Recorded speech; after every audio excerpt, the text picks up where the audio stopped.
Dishes tàu lại qua cái này cái history of Boston. Ada hung kigil hanat sidang hung.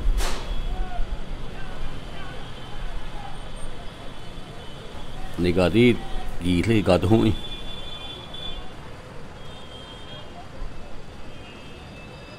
Iskini gil hanat sidang hung. Dayu sunayak kan. Kashan laste.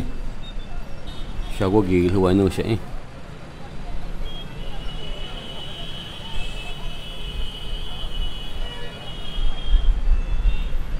Nekini gil hanat sidang hung. Dayu sunayak kan.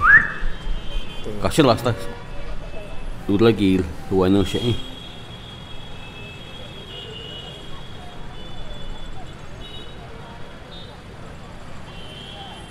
So ini gigil hanat sidang hung.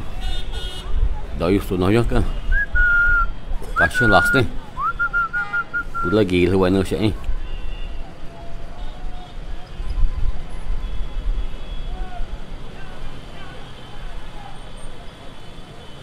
Lital ini gil hanat sidang hung.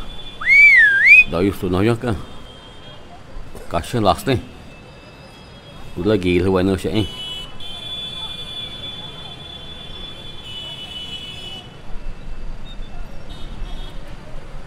Kalau kasih last nih, wakil ha enak.